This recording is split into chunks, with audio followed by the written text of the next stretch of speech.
But first, we turn to the crisis on campus. And this was the scene at UCLA, one mirrored on campuses across the United States and increasingly in other countries too. Take a look. You guys have closed the entrance. We are UCLA students. I have my ID right here. I'm being blocked off, not by the security guard, but by you two. You three. Oh, look, they're making their burger while I'm going this way. Excuse me. This is what they do. Everybody, look at this. Look at this. I'm a UCLA student. I deserve to go here. We pay tuition. This is our school. And they're not letting me walk in. My class is over there. I want to use that entrance. Well, I can't take it. Will you let me go in? This can be over in a second. Just let me and my friends go in to class. We're not engaging with that. Then you can move. Will you move? We're not engaging with that. Okay, we're going. We're going. I'm going in. I have my hands up. I'm not hurting them. I'm not hurting them. That's what they do. That's what they do, everybody. You guys are promoting aggression. You guys are promoting hate. We're UCLA students. We deserve to be there. Let's go. Well, someone you saw in that video is a young man whose presence countering anti-Israel faculty and students has gone viral. Joining me now is a student leader at UCLA and an alumnus of the Stand With Us Leventhal High School internship, Eli Tsives. Eli, thank you for being with us. Thank you for having me, Michael. So you and many other Jewish students were denied access to your own campus. Tell us what it's like to be a Jewish student in the face of these encampment protests, and what you see and hear on the ground. A lot of people don't understand how unsafe Jewish students feel when these encampments were up all around universities in America and around the world. It's hard walking around a class when you see people chanting for the Intifada, chanting for death of Jews from the river to the sea, Palestine will be free, another genocidal chant.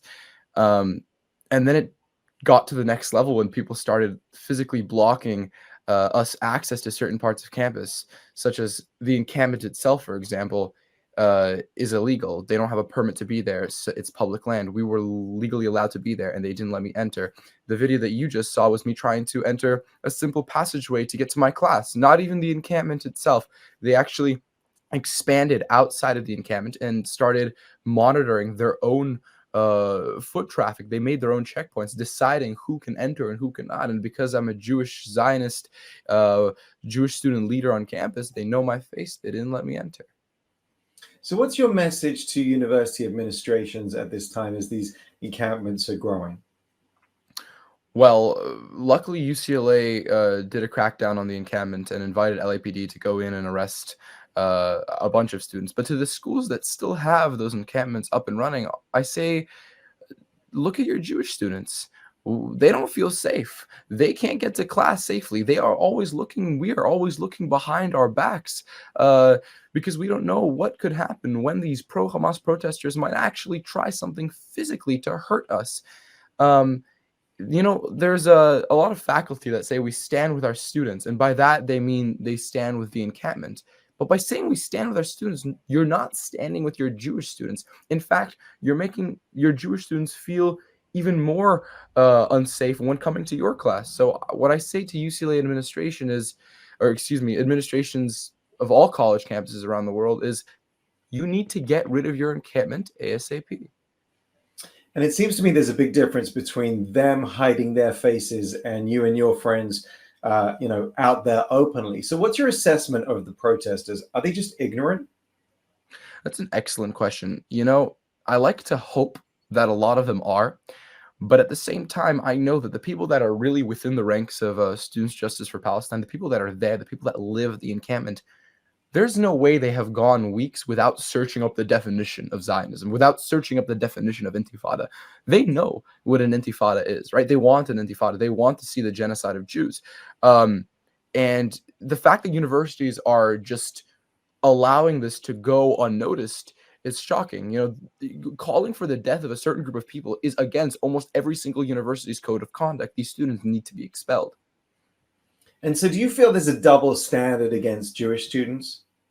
Absolutely. I mean, listen, if this happened to any other minority group, oh my gosh, I mean, it would have been handled immediately. Like I've mentioned before, if this was a KKK encampment that came up and started, harassing Black students and Jewish students, the encampment would have went down immediately. The only reason why this is, going unnoticed is because it's a pro-Palestine encampment, and they're harassing Jewish students. And we've noticed throughout history when Jews are being harassed, people seem to turn a blind eye.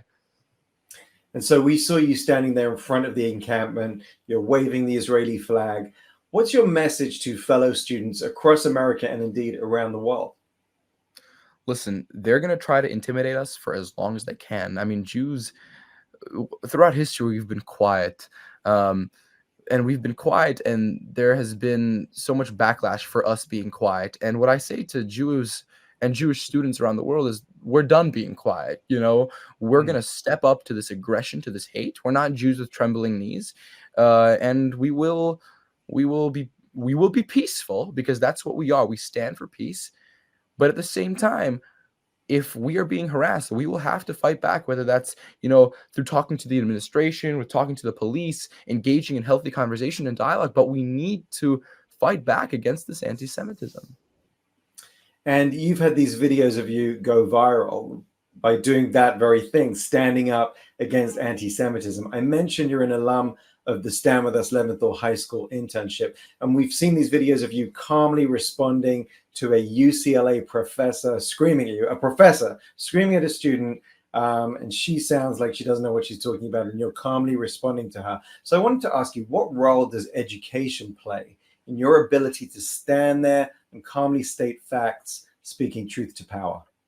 Oh my gosh, that's an excellent question. I mean, education is such a key to this entire conflict in general, right? You get one side, our side, that is very much educated. We know what to say. We know how to argue. We all want peace. And then you have your other side, the pro-Hamas side, who really has no clue. They couldn't even point to you Palestine on the map if you asked them to. And if we only started seriously educating these people in high school, in middle school, and in college, because you have professors that are absolutely uneducated and are spewing false information to these students, that would be historic. I mean, we could change the way we go about conversation. I mean, in the Leventhal program, I was not just taught about the conflict, I was taught how to teach. And because of that amazing skill that I learned, I don't just know how to argue. I know how to educate. A professor who's meant to be educating me, I know how to educate them and say, no. What you're saying is wrong. Let me explain you why. And that's why I think every single Jewish student needs to go through a Stand With Us Leventhal program, needs to go through some form of Israel education. And then it takes the guts to stand up and be that leader, which you have been. Eli, thank you for your leadership, and thank you for your strong message to your fellow students. Thank you so much for having me.